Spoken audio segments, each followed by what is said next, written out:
King of the Pit TV. Listening to the act KMFDM. Still don't know what it stands for. This is a drug against war. This is track number 2 on their album Angst. Alright, we've got some industrial on tonight. Didn't mind the last tune, I'll tell you that. Let's see if they can keep it up. Let's go. Whoa!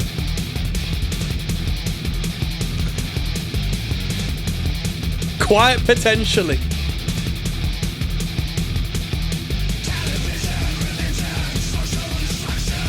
Come on. I didn't see this. I didn't think they were going to up it.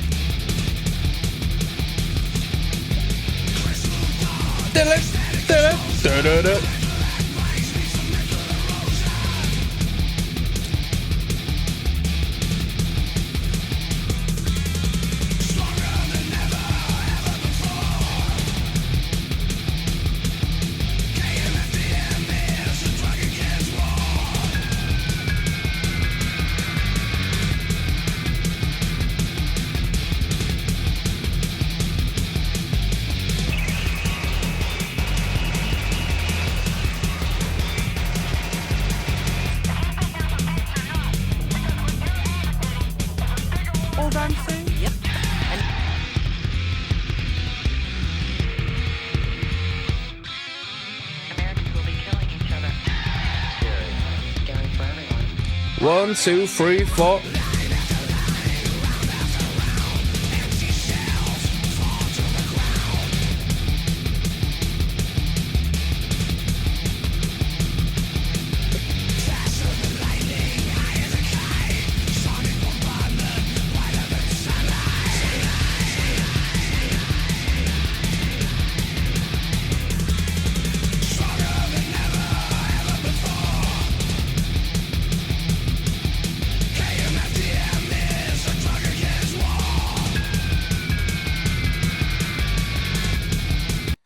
KMFDM translated means no pity for the masses. What? Kein Mehrfreiheit Mitleid. It's a different language. No majority in favour of pity. No empathy for the majority. It's no majority for the pity. What the hell?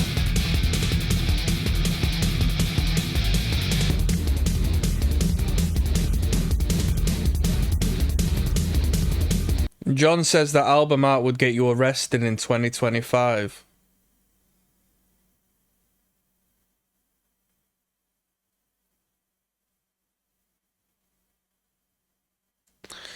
Who am I to say anything? You know, over here in England, coppers can do you for a lot nowadays.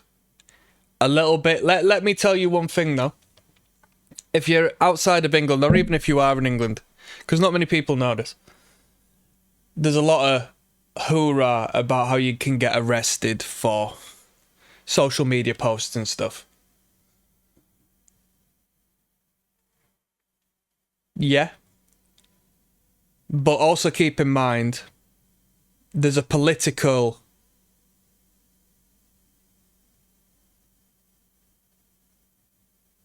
protocol behind this message getting out. There was a lady who got locked up. I won't say her name, but she was like the forefront of this. She got put in prison for so long and became the forefront and the face of this sort of like anti-law movement regarding this. Oddly enough, her husband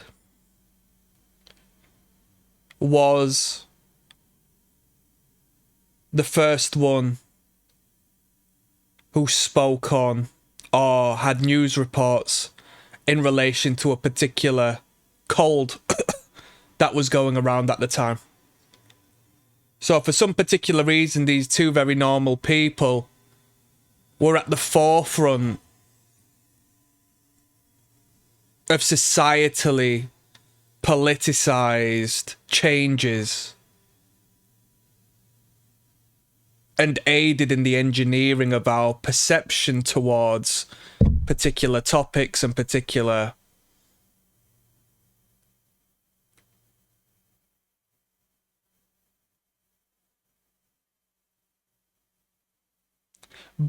both roles they've played have had an incredible influence on our perception of reality, to put a long story short. So that's one thing. Now, you know what it's like with statistics and analytics. You can frame it in a particular way and make it sound like it's more than it actually is. There's a little bit of that going on as well. But don't get me wrong, you know, you can only say so much, can't you? And if you believe in anything as far as your own freedom, I would advise you never, ever, ever, ever act on it. All right? Never do that.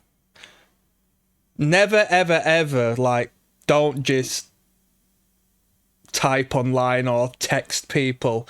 Never, ever actually take action into your own hands and do stuff, you know?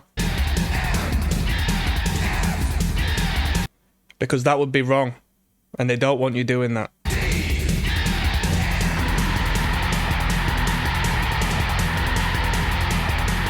I think this is the right record to talk about authoritarian state, down to the fact, lyrically speaking, we're sort of, you know, somewhat counterculture, aren't we? They're banding the people whom support this act into a group of, you know, free-thinking individualists. If you support us, we're the drug against this war. Did you know, on this planet, as far as animal life is concerned, it's incredibly rare that you come across other animals killing other animals. It's us. It's us. And you have to think, why do we do this? Why are we consistently going to war and just slaughtering our own, well, whether it's our own species or not, I guess that's up for the biologists to discuss, but those who at the very least look and function like us, why do we go forth and do that stuff? And it may be because it's a ritualistic effort,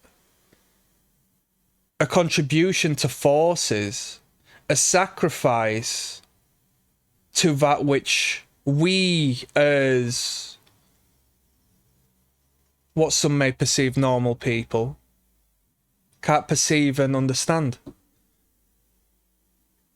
There may be forces that need a harvest of such on a regular and routine basis as a food source.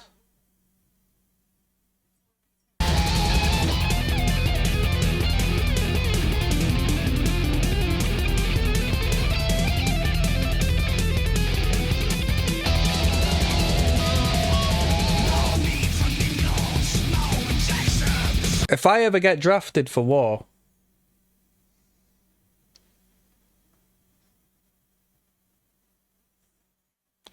tell you what, bullets are getting sprayed everywhere aside from the opposing party, I'll tell you that much. That's a joke.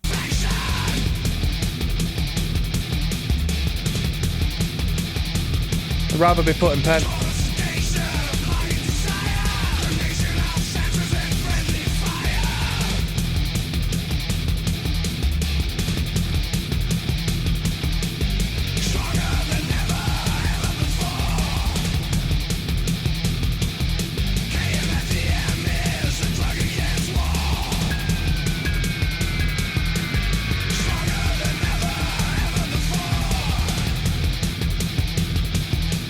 Moving on to a different topic. This is a good tune, by the way. We were speaking on the last recommendation, Fruit Brand, on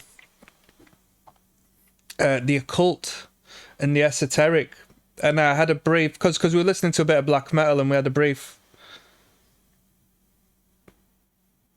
ramble about black magic, chaos magic, and so forth. I got a friend who's very interested in the works of John Dee, Enochian magic, and the communication to angels and demons. And then I've got another friend who's into sigils. And he blags Ed. because he'll make his own sigil. And he'll brandish it on his clothing. And when I'm engaging with said individual, I'm thinking, what the hell are you doing? What's going on here? Like, am I unconsciously, like, charging this? Or are you translating a message to me outside of my own awareness?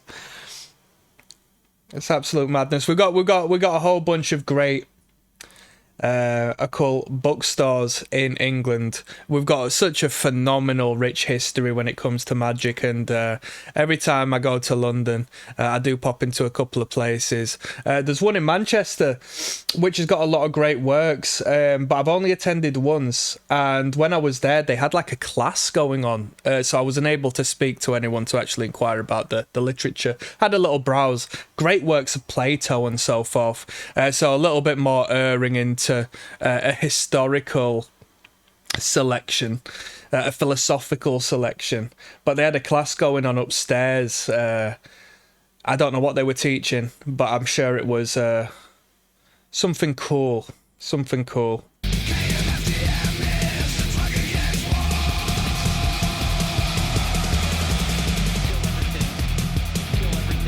That's a riff, eh?